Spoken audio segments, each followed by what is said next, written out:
Assalamualaikum warahmatullahi wabarakatuh. Perkenalkan, kami kelompok 3 akan mempersembahkan sebuah video presentasi mengenai materi penagihan pajak dengan surat paksa. Kelompok 3 memiliki 9 anggota kelompok. Yang pertama, Ninda Roshidah. Yang kedua, Dugita Karisma Putri. Yang ketiga, Hermalia Putri. Yang keempat, Kezia Angel. Yang kelima, Lulu Lutfiah. Yang keenam, Muhammad Rahmat Zakiyudin. Yang ketujuh, Rani Rumayasari.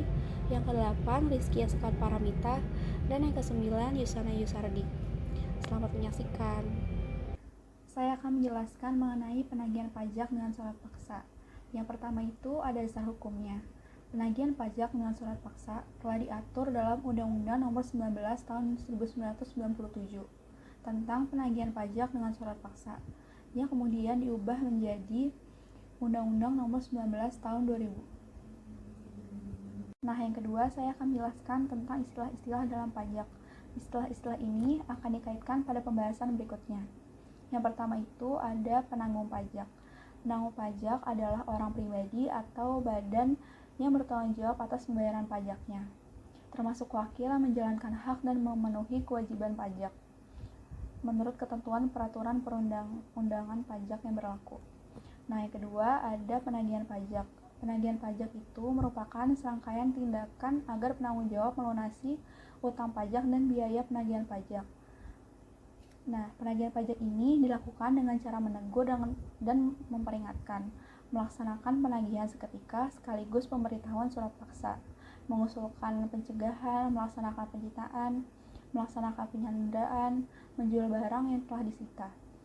Yang ketiga ada biaya penagihan pajak, yaitu biaya pelaksanaan surat paksa, surat perintah pelaksanaan penyitaan, pengumuman lelang, pembatalan lelang, jasa penilai, dan biaya lainnya sehubungan dengan penagihan pajak. Saya akan menjelaskan tentang pejabat dan jurusita pajak. Nah, pejabat di sini adalah pejabat yang berwenang untuk mengangkat dan memberhentikan jurusita pajak, menerbitkan surat perintah penagihan, surat paksa, surat perintah pelelangan, penyitaan, dan surat lainnya yang digunakan untuk penagihan pajak berhubung dengan si penanggung pajak tidak mampu membayar utang pajaknya. Sedangkan jurusita pajak adalah pelaksana tindakan penagihan pajak yang meliputi penagihan pajak seketika maupun sekaligus, pemberitahuan surat paksa, pelaksana, penyitaan, dan penyanderaan. Nah, pajak itu kan ada pajak pusat dan pajak daerah. Menteri Keuangan itu menunjuk pejabat untuk penagihan pajak di pusat, sedangkan kepala daerah itu menunjuk pejabat untuk penagihan pajak di daerah. Nah, pejabat untuk penagihan pajak pusat itu ada pada kepala kantor pelayanan pajak, sedangkan pejabat untuk penagihan pajak daerah ada pada kepala dinas pendapatan daerah. Berikutnya ada tugas dan wewenang dari jurusita pajak. Tugas jurusita pajak antara lain 1. Melaksanakan surat perintah penagihan pajak seketika maupun sekaligus. 2. Memberitahukan surat paksa. 3. Melaksanakan penyitaan sesuai surat perintah. 4. Melakukan penyanderaan berdasarkan surat perintah. Dan dalam menjalankan tugasnya, jurusita pajak ini mempunyai wewenang untuk memasuki dan memeriksa semua ruangan termasuk lemari, laci, dan tempat lain yang diduga sebagai tempat penyimpanan objek sita. Berikutnya ada kewajiban dari jurusita pajak. Sebelum melaksanakan tugasnya, seorang jurusita pajak mempunyai kewajiban antara lain yang pertama memperlihatkan kartu tanda pengenal jurusita pajak. Yang kedua memberitahukan surat perintah penagihan, surat paksa, surat penyitaan, surat lelang maupun surat lainnya. Dan yang ketiga memberitahukan atau menjelaskan maksud surat tersebut. Sekarang saya akan menjelaskan tentang penagihan seketika dan penagihan sekaligus. Penagihan seketika merupakan penagihan yang dilakukan saat itu juga tanpa menunggu waktu jatuh tempo. Dan penagihan sekaligus merupakan penagihan terhadap pajak yang dilakukan secara sekaligus meliputi seluruh utang pajak dari segala jenis pajak, masa pajak, dan tahun pajak. Nah, surat penagihan pajak akan diterbitkan apabila pertama, penanggung pajak akan meninggalkan Indonesia untuk selama-lamanya atau berniat untuk itu. Kedua, penanggung pajak memindahtangankan barang yang telah ia miliki atau ia kuasai kepada pihak lain dalam rangka mengecilkan kegiatan perusahaan yang telah ia lakukan di Indonesia. Nah, ketiga, terdapat tanda-tanda nih bahwa penanggung pajak itu ingin membubarkan perusahaannya atau mengembangkan perusahaannya dengan cara memekarkannya, digabungin jadinya dengan perusahaan lain, atau melakukan bentuk perubahan lainnya. Keempat, badan usaha mungkin akan dikeluarkan oleh negara atau diberhentikan. Nah, dan terakhir, terjadinya tanda-tanda kepailitan dalam perusahaan tersebut. Nah, berdasarkan pasal 13 ayat 2 Peraturan Menteri Keuangan nomor 24 garis miring PMK 03 garis miring 2008 sebagaimana telah diubah dengan Peraturan Menteri Keuangan nomor 85 garis miring PMK 03 garis miring 2010, ditegaskan bahwa surat perintah penagihan seketika dan sekaligus sekurang-kurangnya itu harus memuat yang pertama, nama wajib pajak. Terus yang kedua, besarnya utang pajak. Ketiga, perintah untuk membayar. Dan keempat, saat pelunasan pajak. Nah, surat penagihan seketika dan penagihan sekaligus itu dapat diterbitkan oleh pejabat. Pertama, sebelum tanggal jatuh tempo pembayaran. Kedua, tanpa didahului surat teguran. 3. Sebelum jangka waktu 21 hari sejak surat teguran diterbitkan. Dan yang keempat, sebelum penerbitan surat paksa. Selanjutnya adalah surat paksa. Surat paksa adalah surat perintah membayar utang pajak dan biaya penagihan pajak.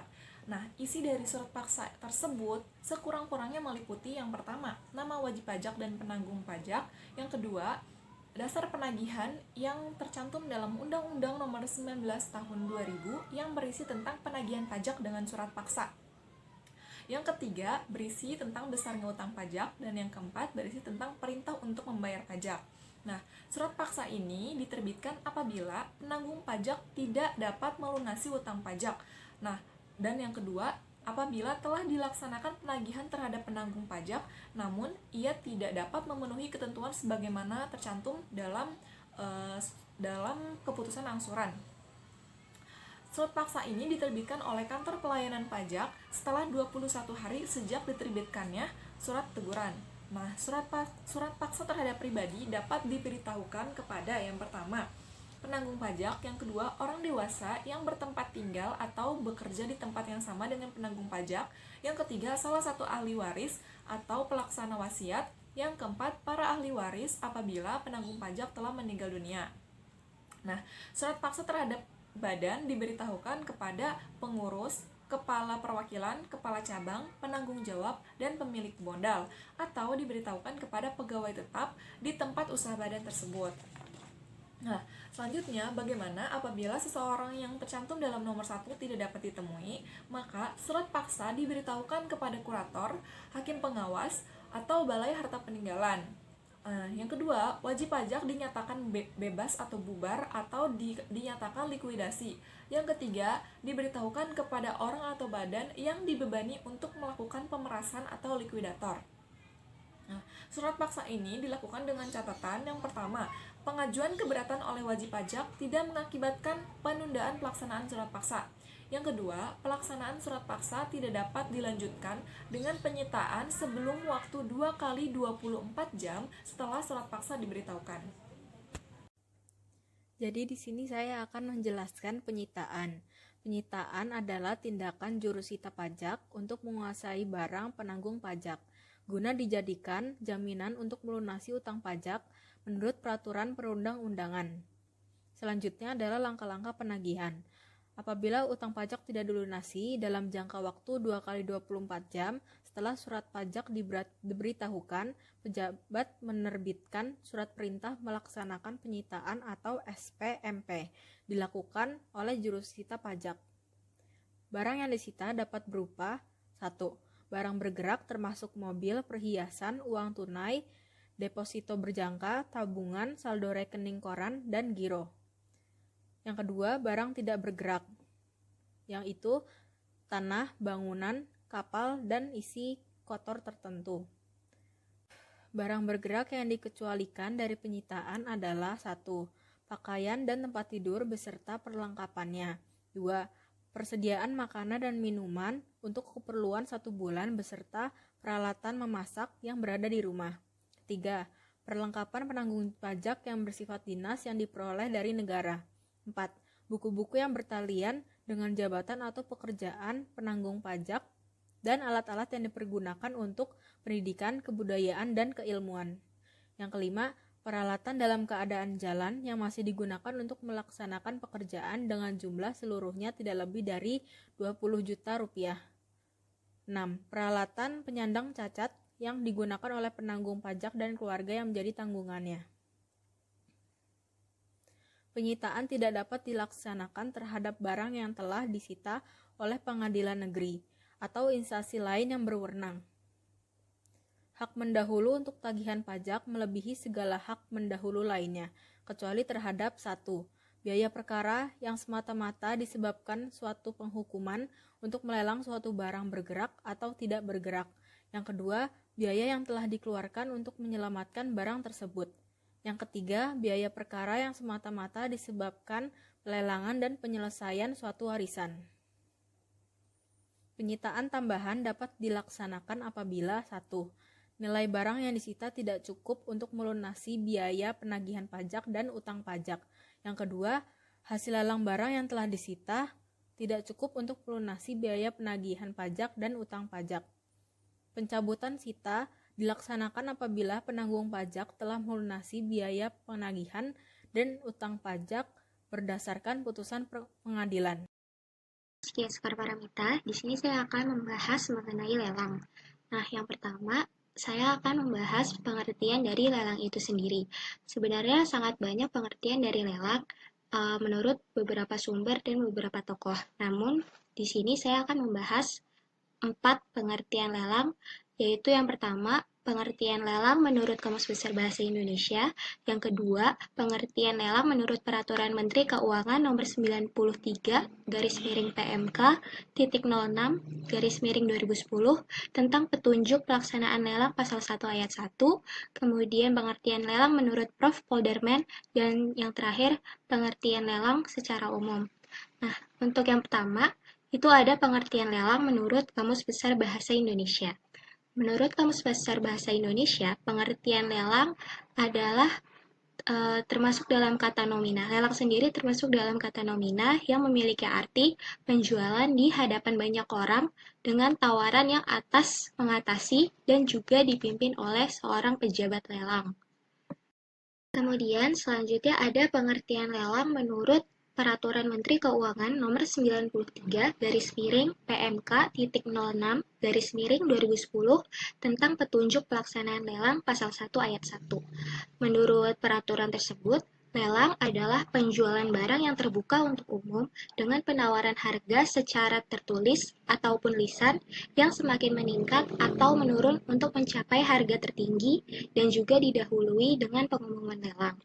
Nah, untuk pengertian lelang yang ketiga, yaitu pengertian lelang menurut Prof. Polderman, yaitu lelang adalah alat untuk mengadakan perjanjian atau persetujuan yang menguntungkan bagi si penjual dengan cara menghimpun para peminat.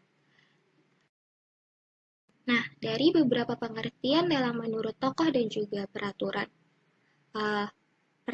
Menteri Keuangan tadi, dapat disimpulkan bahwa lelang merupakan suatu kegiatan penjualan barang seorang individu di muka umum dengan penawaran harga secara lisan hingga mencapai kesepakatan harga yang dilakukan pada satu waktu tertentu. Nah, selanjutnya kita akan membahas dasar hukum dari lelang itu sendiri yang yang ada di Indonesia. Nah, dasar hukum lelang di Indonesia itu sebenarnya ada 3.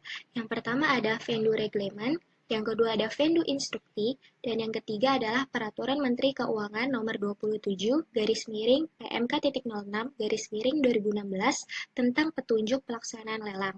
Nah, yang kita bahas lebih dalam di sini adalah Venue Reglement dan juga Venue Instructi. Nah, untuk Venue Reglement sendiri, itu merupakan peraturan lelang yang dimuat dalam Statsblad nomor 189 tahun 1908, sebagaimana telah beberapa kali diubah dan terakhir dengan Statsblad nomor 3 tahun 1941. Nah, Venue Reglement ini mulai berlaku pada tanggal 1 April 1908 dan merupakan peraturan yang mengatur prinsip-prinsip pokok tentang lelang. Nah, untuk venue instrukti tersendiri, venue instrukti atau instruksi lelang itu diatur dalam Statsblad nomor 190 tahun 1908 sebagaimana telah beberapa kali diubah dan terakhir dengan Statsblad nomor 85 tahun 1930. Untuk venue instrukti tersendiri itu merupakan ketentuan-ketentuan yang melaksanakan venue reglemen yang telah kita bahas tadi. Nah, selanjutnya ada asas lelang. Asas lelang di sini yang terjadi di Indonesia ada 5 asas. Yang pertama adalah asas keterbukaan, yang kedua ada asas keadilan, yang ketiga ada asas kepastian hukum, yang keempat ada asas efisiensi, dan yang terakhir ada asas akuntabilitas. Yang pertama kita akan membahas tentang asas keterbukaan. Asas keterbukaan sendiri di sini berarti penjualan secara lelang wajib didahului dengan pengumuman lelang yang dilakukan oleh penjual. Tujuannya apa sih adanya asas ini? Tujuannya adalah untuk mencegah adanya persaingan usaha yang tidak sehat dan mencegah adanya praktik KKN, yaitu kolusi, korupsi, dan nepotisme. Kemudian asas yang kedua adalah asas keadilan. Asas keadilan di sini berarti pejabat lelang dalam melaksanakan jabatannya berkewajiban antara lain bertindak jujur, seksama, mandiri, tidak berpihak, dan menjaga kepentingan pihak-pihak yang terkait dalam pelaksanaan lelang. Kemudian yang ketiga, itu ada asas kepastian hukum. Asas kepastian hukum di sini berarti pelaksanaan lelang harus memberikan perlindungan hukum bagi pihak-pihak yang berkepentingan. Jadi, setiap pelaksanaan lelang itu dibuat risalah lelang oleh pejabat lelang yang merupakan akta otentiknya. Nah, setelah itu, risalah lelang dipergunakan penjual atau pemilik barang, pembeli, dan pejabat lelang untuk mempertahankan dan melaksanakan hak serta kewajibannya. Kemudian, asas yang keempat merupakan asas efisiensi. Asas efisiensi di sini berarti pelaksanaan lelang dilakukan dengan cepat, kemudian biayanya relatif murah, tempat dan waktu telah ditentukan, dan juga pembeli disahkan pada saat itu juga. Kemudian, yang kelima, asas terakhir, yaitu asas akuntabilitas. Asas akuntabilitas di sini berarti lelang yang dilaksanakan oleh pejabat lelang dapat dipertanggungjawabkan kepada semua pihak yang berkepentingan. Nah, pertanggungjawaban pejabat lelang itu meliputi adanya administrasi lelang dan juga pengelolaan dari uang lelang itu sendiri. Selanjutnya, itu ada jenis lelang berdasarkan hukum. Jenis lelang berdasarkan hukum terbagi menjadi 3 jenis. Yang pertama ada lelang eksekusi, kemudian yang kedua adalah lelang non-eksekusi wajib, dan yang ketiga adalah lelang non-eksekusi sukarela. Nah, kita akan bahas pertama yaitu lelang eksekusi. Lelang eksekusi adalah lelang yang dilakukan untuk melaksanakan putusan atau penetapan pengadilan atau dokumen-dokumen lain yang sesuai dengan peraturan perundang-undangan yang berlaku atau yang dipersamakan dengan itu. Nah, dalam rangka untuk membantu penegakan hukum antara lain seperti lelang eksekusi PUPN, lelang eksekusi pengadilan negeri, lelang eksekusi pajak, lelang eksekusi fidusia, lelang eksekusi harta pilot, lelang eksekusi barang sitaan pasal 45 KUHP, lelang eksekusi barang temuan, lelang eksekusi barang rampasan, lelang eksekusi barang yang dikuasai atau tidak dikuasai bea cukai, dan juga lelang eksekusi gadai. Nah, kemudian untuk lelang non-eksekusi wajib sendiri merupakan lelang yang dilaksanakan untuk melaksanakan penjualan barang milik negara atau daerah sebagaimana dimaksud dalam Undang-Undang Nomor 1 Tahun 2004 tentang Perbendaharaan Negara dan Peraturan Pemerintah Nomor 6 Tahun 2006 tentang pengelolaan barang milik negara atau daerah atau barang-barang milik BUMN atau BUMD yang oleh peraturan perundang-undangan diharuskan penjualannya secara lelang. Termasuk di sini adalah kayu dan juga hasil hutan dari tangan pertama. Kemudian jenis lelang yang ketiga adalah lelang lelang non-eksekusi sukarela. Nah, lelang non-eksekusi sukarela adalah lelang yang dilaksanakan untuk melaksanakan penjualan barang milik perseorangan atau kelompok masyarakat atau juga badan swasta yang dilelang secara sukarela oleh pemiliknya. Nah, termasuk di sini adalah bisa juga pelelangan BUMN atau BUMD yang bentuknya persero. Nah, setelah itu, dalam pelaksanaannya, lelang memiliki prosedur-prosedur tersendiri. Prosedur lelang itu terbagi menjadi dua. Yang pertama adalah lelang terbuka, dan yang kedua ada lelang tertutup. Lelang terbuka itu berarti lelang dilaksanakan dengan cara penawaran langsung oleh peserta lelang maksudnya dengan sistem harganya naik-naik. Nah, di mana itu penawaran pertama dilemparkan oleh juru lelang dengan standar harga limit dan pemenangnya adalah penawar yang menawarkan harga dengan harga paling tinggi. Nah, biasanya yang umum diketahui oleh masyarakat awam adalah lelang yang dilaksanakan dengan cara yang seperti ini, lelang yang terbuka, di mana lelang ini dicari mana sih penawar yang berani menawarkan harga tertingginya. Kemudian yang kedua ada lelang tertutup. Nah, lelang tertutup ini yaitu lelang yang dilaksanakan dengan cara penawaran dari para peserta lelang. Penawaran ini dimasukkan ke dalam amplop tertutup dan juga diserahkan langsung kepada juru lelang pada saat lelang berlangsung. Nah, setelah semua penawarannya ini disetor, maka nanti juru lelang akan membuka amplop tersebut satu persatu di hadapan para peserta lelang dan langsung dibacakan. Nah, pemenangnya adalah orang yang berani menawarkan harga tertinggi untuk barang yang dilelang. Nah, selanjutnya, sebagaimana lelang itu diatur oleh hukum, maka lelang itu juga pasti memiliki ketentuan dan syaratnya tersendiri. Apa aja sih ketentuan dan syarat lelang itu? Syarat dan ketentuan lelang itu ada 6. Yang pertama, itu dilakukan di muka umum. Jadi, setiap pelaksanaan lelang itu harus terbuka dan juga harus diketahui oleh khalayak banyak atau secara umum. Kemudian yang kedua, dilakukan berdasarkan hukum yang berlaku. Ya, betul. Karena sudah dijelaskan bahwa lelang itu diatur dalam hukum. Kemudian dilakukan di hadapan pejabat. Jadi setiap kegiatan lelang itu pasti ada pejabat lelangnya sendiri yang bertugas untuk mengatur dan juga menjaga kelangsungan jalannya lelang itu.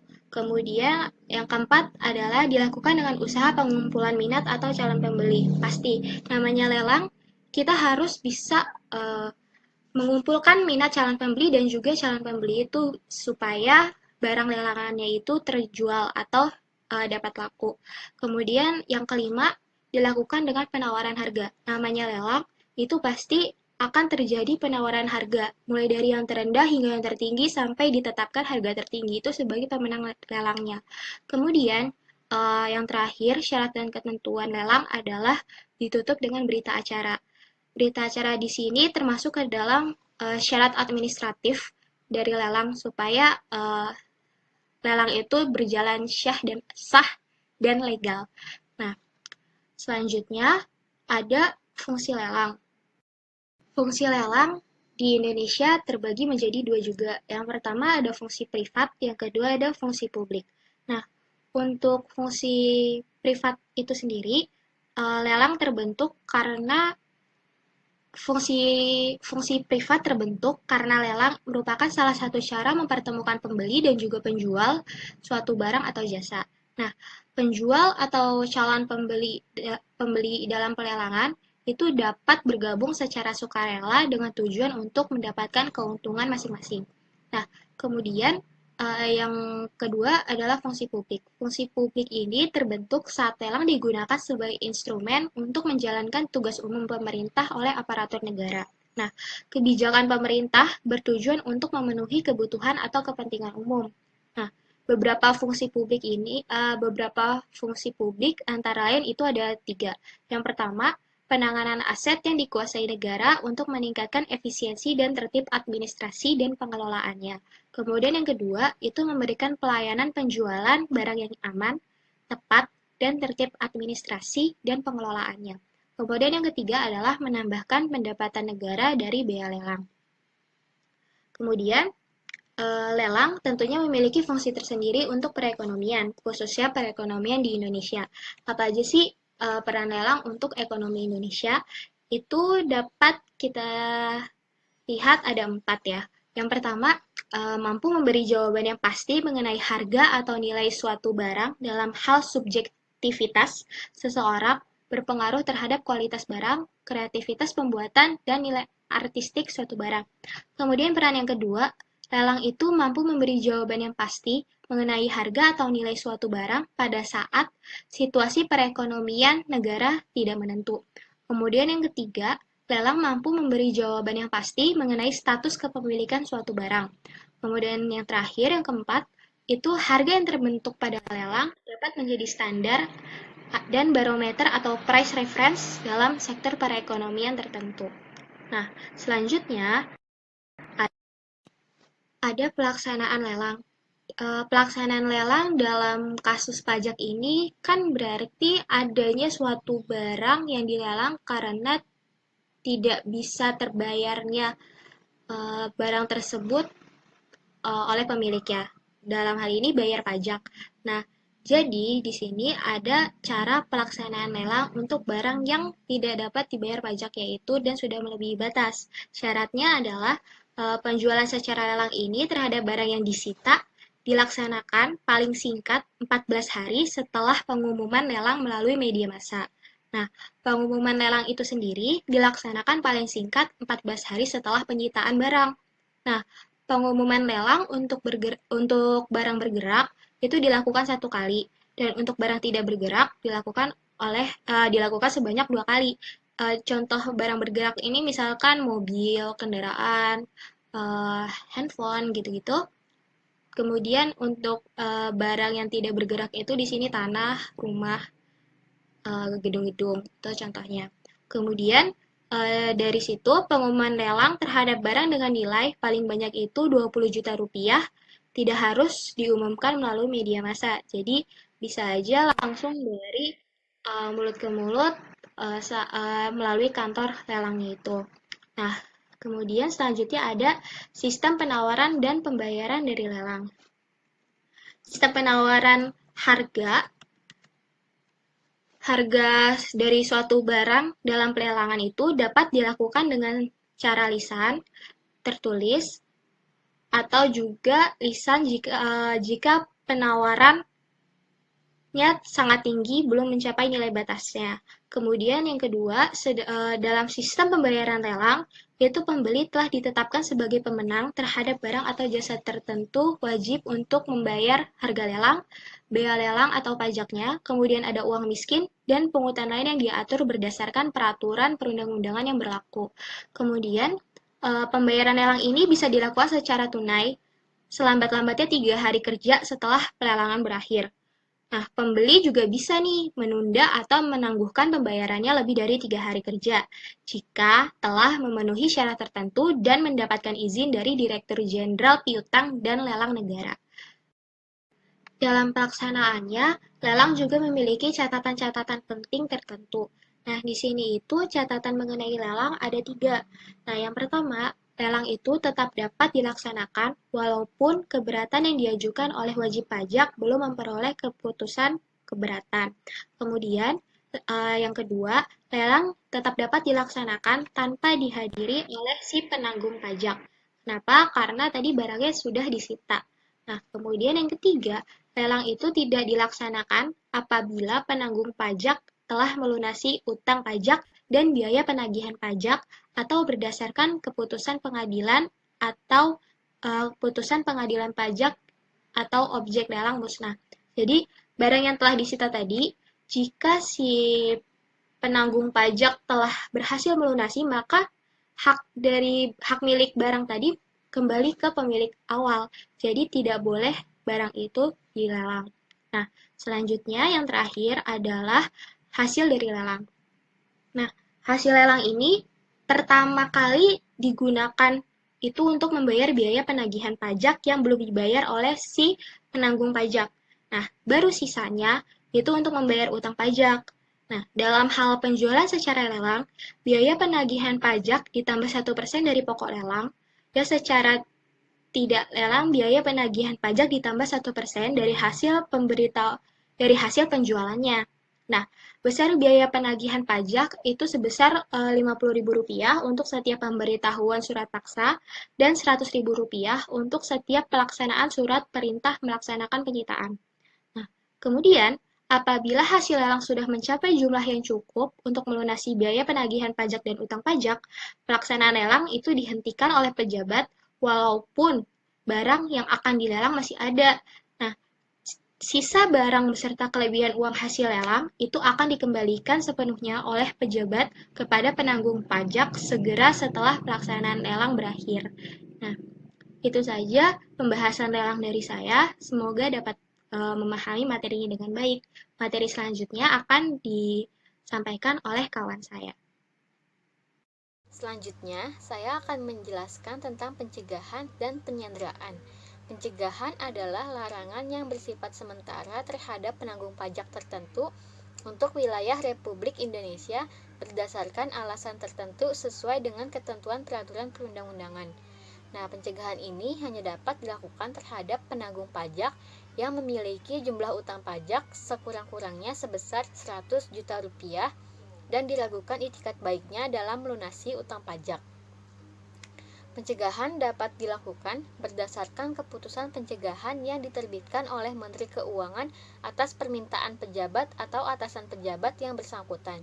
Masa pencegahan paling lama 6 bulan dan dapat diperpanjang selama-lamanya 6 bulan. Pencegahan terhadap penanggung pajak tidak mengakibatkan terhapusnya utang pajak dan terhentinya pelaksanaan penagihan pajak. Penyanderaan. Penyanderaan adalah pengekangan sementara waktu kebebasan penanggung pajak dengan menempatkannya di tempat tertentu.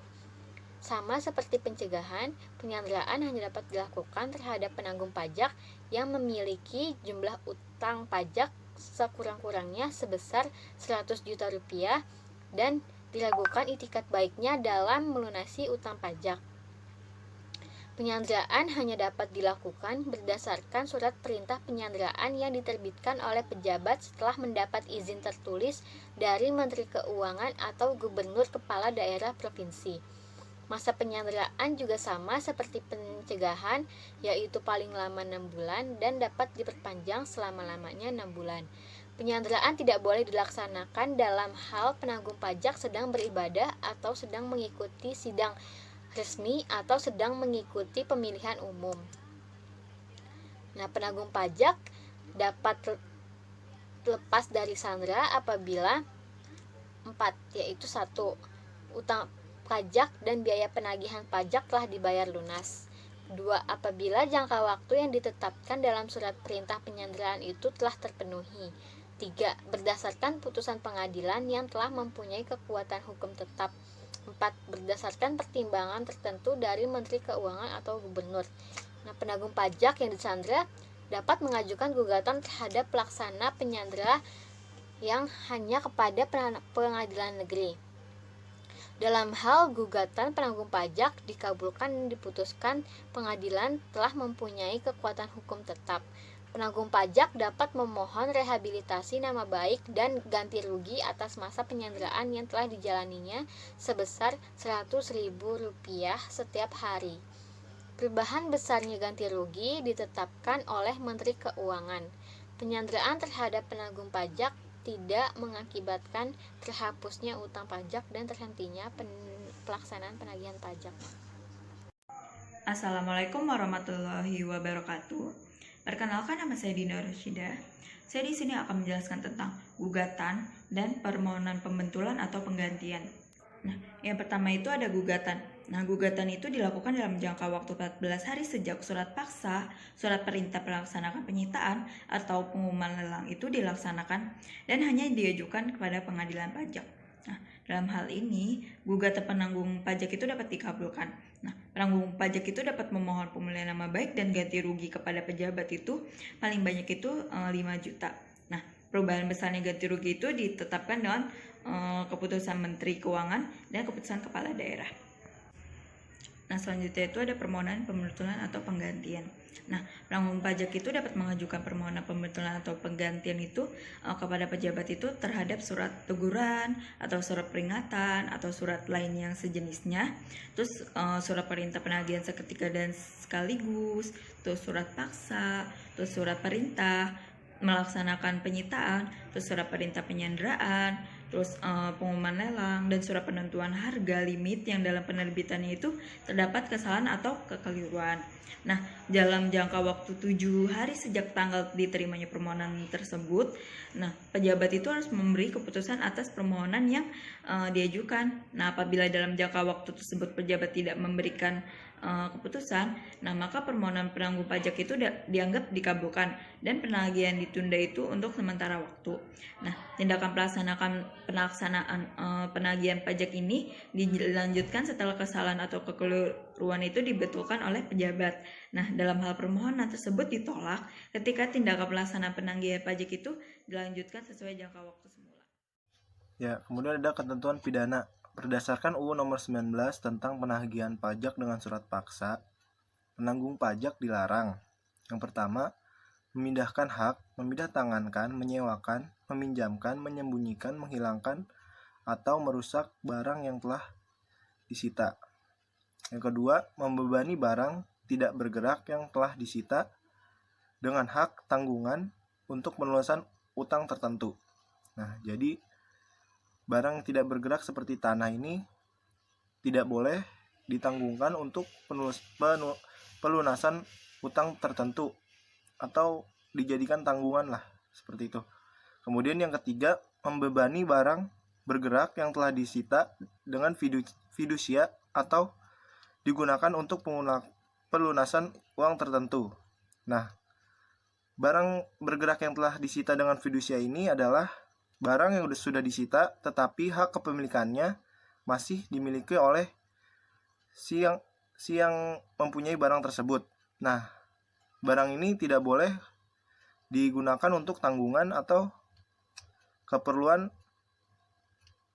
orang yang memilikinya. Kemudian yang keempat, merusak, mencabut, atau menghilangkan segel sita atau salinan berita acara pelaksanaan sita yang telah ditempel pada barang sitaan. Nah, jadi barang yang sudah disita itu tidak boleh dicabut segelnya ataupun salinan beritanya itu tidak boleh dirusak atau dihilangkan. Nah, apabila melanggar ketentuan yang di atas tadi, dipidana paling lama selama 4 tahun penjara dan didenda paling banyak sebesar 12 juta rupiah. Kemudian apabila tidak menuruti atau menghalangi ketentuan dalam pasal 23 tadi, akan dipidana dengan penjara paling lama 4 bulan, 2 minggu, dan didenda paling banyak sebesar 10 juta rupiah. Next.